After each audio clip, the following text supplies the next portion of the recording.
Next question is electric field satisfy superposition principle does not, तो satisfy करेगा क्योंकि forces ही है बेसिकली, तो फोर्स बाय चार्ज। तो अगर फोर्स सुपरपोजिशन प्रिंसिपल को सेटिस्फाई करता है तो इलेक्ट्रिक फील्ड भी करेगा, so first will be correct. Next is an electric field line is a curve drawn in such a way that tangent to it shows direction of field, so first is correct option. Next is relative closeness of electric field lines indicates, तो it is a relative strength कि जहाँ पे field lines close हैं तो वहाँ पे electric field ज़्यादा strong होगा। Second will be the correct option. Next is electric field lines crowded stronger field में and far apart weaker field में, तो दोनों ही करेक्ट हैं, so third will be correct. Next in regions of constant electric field, तो field lines are uniformly separated and these are straight lines basically.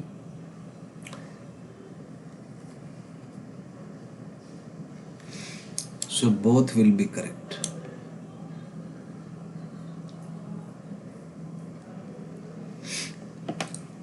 Constant है electric field तो direction भी constant होगी, तो जो टेंजेंट होंगी वो भी कांस्टेंट होंगे डायरेक्शन में।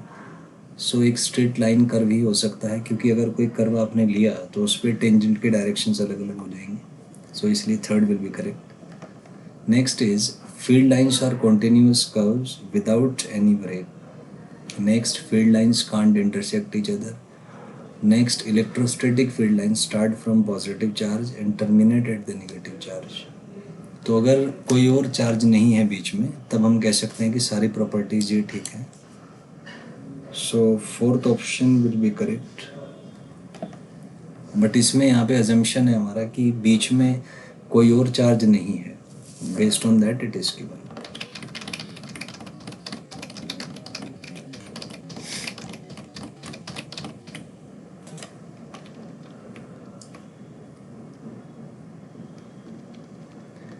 Next is electrostatic field lines forms closed loop.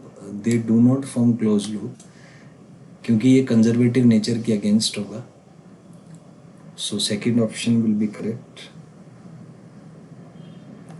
Next is an electric dipole is it's a pair of equal and opposite charge, तो second will be correct.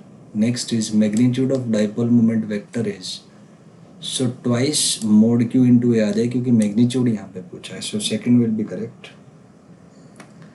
Next is direction of dipole moment is from, so minus q to plus Q होता है, first is correct. Next is equatorial plane means, so this is a plane perpendicular to the axis of the dipole and passing through the center, so both option will be correct, so third will be correct option. Next is electric field at the equatorial position of an electric dipole is, so equatorial position पे minus P के along होगा, तो यहाँ पे first option जो है वो correct हो जाएगा। Next is for a short dipole electric field at equator is given by, so minus k p by r हो गया, इसी में आप r square plus a square को आर स्क्वायर लिख लेंगे तो यहीं से आपका फर्स्ट आंसर आ जाएगा। Next is electric field at equatorial position of an electric dipole is parallel to the dipole moment anti parallel perpendicular, so इसमें इट इज परपेंडिकुलर होता है, तो third option will be correct over here.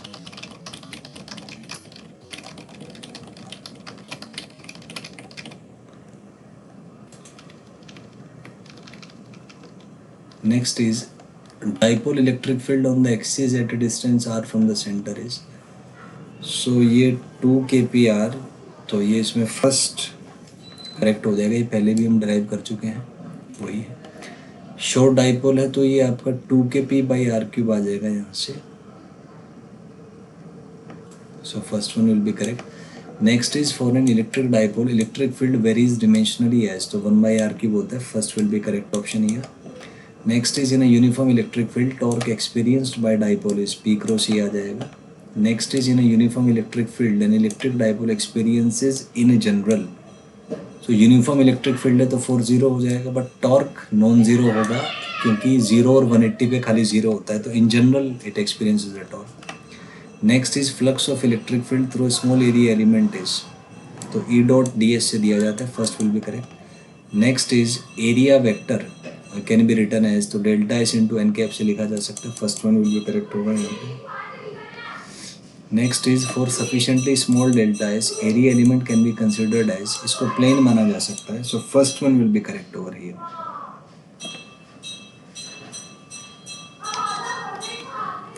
So next is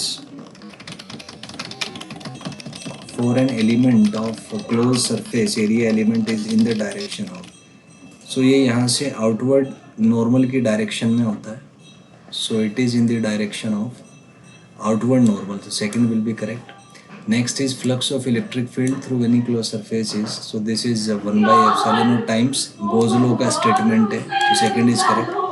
Next is Gauss law is especially useful in determining electric field where system has a symmetry. तो symmetry की वजह से useful होता है. Next is thin infinite straight wire. So 2k lambda by r का ये या lambda by 2 epsilon naught r के both इसमें correct हो जाएगा.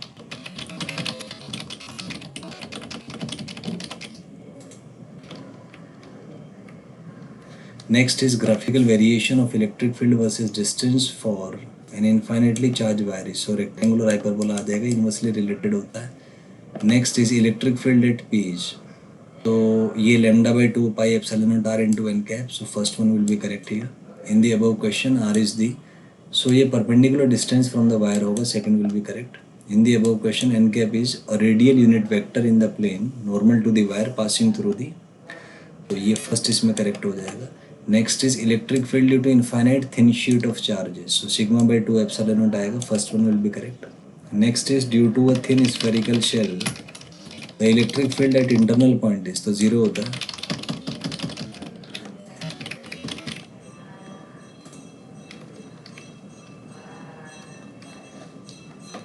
Next is external point पे kq by r square आएगा, so first one will be correct. Next is external point is seen as if, तो entire charge is concentrated at it centre.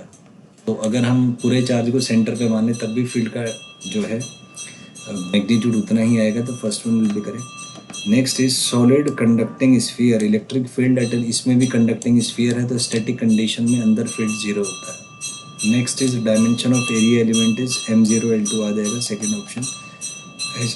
Unit हो जाएगा metre square. Electric field का जो dimensional formula है वो होता है ml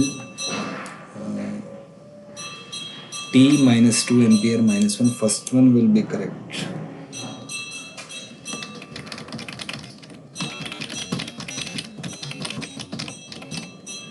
Next is SI unit of electric field is, तो SI यूनिट होता है इसका न्यूटन पर कूलम और वोल्ट पर मीटर. सो बोथ करेक्ट हो जाएंगे, सो third will be correct. Next is dimensional formula of electric flux is, तो इलेक्ट्रिक फ्लक्स होगा electric field into area. So ml3 t minus 2 a minus 1. First one will be correct over here. Next is SI unit of electric flux is, तो volt पर metre, volt meter लिख सकते हैं या Newton metre square. Coulomb -1 भी लिखा जा सकता है इसको. So both will be correct.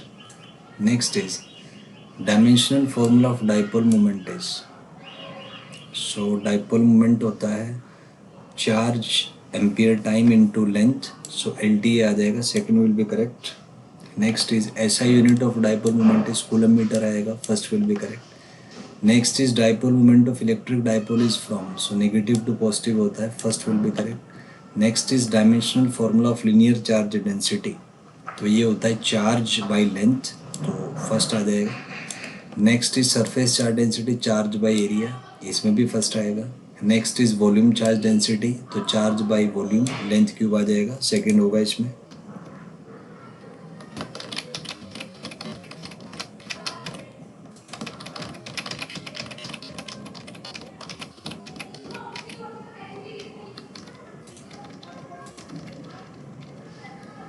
Next is SI unit of linear charge density, तो ये कूलम पर मीटर हो जाएगा क्योंकि चार्ज बाय लेंथ होता है, तो first one will be correct here. Next is SI unit of surface charge density, तो charge by area आ जाएगा, सो कूलम पर मीटर स्क्वायर आ जाएगा, first one will be correct. Next is SI unit of volume charge density charge by volume, तो coulomb per metre cube आ जाएगा, third will be correct. Next is protons do not fly apart inside nucleus because of, so there is a nuclear force inside the nucleus which is attractive in nature and which holds the protons together, and it's in fact more than 100 times stronger, so that's why protons become stable inside the nucleus, so second will be correct over here.